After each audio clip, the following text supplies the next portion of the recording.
Hallelujah! সবাইকে জয় যিশু ঈশ্বরের গৌরব হোক।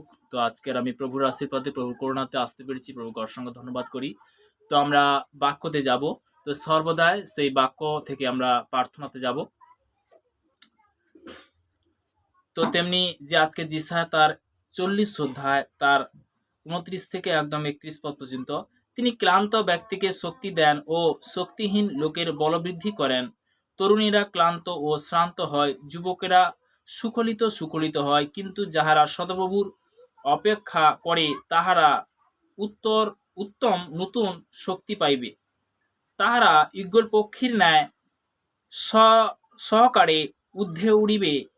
তাহারা দৌড়াইলে শ্রান্ত হইবে না, তাহারা গমন করিলে ক্লান্ত হইবে না। হালেলুয়া! পিতা ধন্যবাদ। এখানে প্রভুর বাক্য কি বলছে? যে আমরা প্রভুর বাক্য নিয়ে যখন চলি, ঈশ্বরের আজ্ঞা অনুসারে যখন চলি, ঈশ্বর আমাদের কি করে? আশীর্বাদে পরিণত করে, তাই না? Hallelujah! Thank you Jesus name, praise the Lord. তো আশীর্বাদে পরিণত করে আমরা সবাই কি জানি? আমরা সবাই কিন্তু জানি না। তো আশীর্বাদে পরিণত করে। তিনি হলেন কৃপাবান ঈশ্বর, তিনি হলেন মঙ্গলময় ঈশ্বর। আমরা প্রভুর বচনে যখন চলি, প্রভুর আজ্ঞা অনুসারে যখন চলি, প্রভু আমাদের কি করে? আশীর্বাদে পরিণত করে। তো তখন বলতে কি? যখন ক্লান্ত হবে না, আমি ট্রাই, আবার কি যে আমরা বলতে কি যে অনেক সময় বলতে কি ট্রাই, নেক্সট ট্রাই গেম, মতলব যে তুমি ফের নেক্সট তুমি ট্রাই করো। তুমি সর্বদা ট্রাই করতে করতে করতে করতে বলতে কি তখন বলতে কি একদিন বলতে কি সর্বদা বলতে কি সেই জেদ, সেই বলতে কি আমরা যেন আগে বাড়তে পারি। শক্তি বৃদ্ধি কখন দেয়? যখন পবিত্র বাইবেলের মধ্যে জুড়ে থাকবো, পবিত্র বাক্যর মধ্যে যখন জুড়ে থাকবো, তখন আমাদের মধ্যে কি আসে? শক্তি আসে।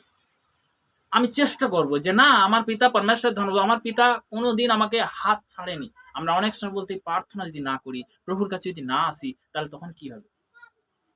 ঈশ্বরের ধন্যবাদ। ঈশ্বর যে সত্যি এই সন্তানকে যে আজকের যে প্রভুর আরাধনাতে নিয়ে আসতে পেরেছে, প্রভুকে অসংখ্য ধন্যবাদ। বা আমি স্বপ্নে ভাবিনি যে আমি প্রভুর বলতে কি সেবা করব, আমি প্রভুর সুসমাচার করব। তো তেমনি বলতে কি স্বয়ং ঈশ্বর সে আগে থেকে জানে।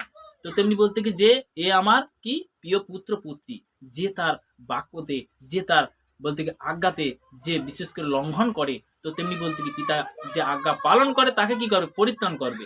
যে লঙ্ঘন করে তাকে পরিত্রাণ করবে। সর্বদা বলতে কি যে আমরা ঈশ্বরের কাছে যখন আসি, ঈশ্বর আমাদের কি করে? আমরা বলতে তার আজ্ঞা যেন পালন করি। পিতার বাক্য বলে গেছে, দ্বিতীয় বিবরণ 28 1 পদে কি বলে গেছে?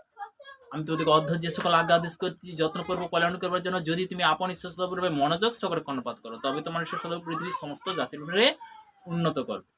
তখনই করবে, তাই না? হালেলুয়া! তো আমি প্রার্থনাতে যাব। সর্বশক্তিমান ঈশ্বর পিতা, তোমার মহানামে ধন্যবাদ করি পিতা। স্বর্গপিতার সিংহাসন পেতে পাদুর তোমার চরণ, তোমার দাস হতে প্রার্থনা করছি যে সন্তানরা রুটিন অনুসারে রোজ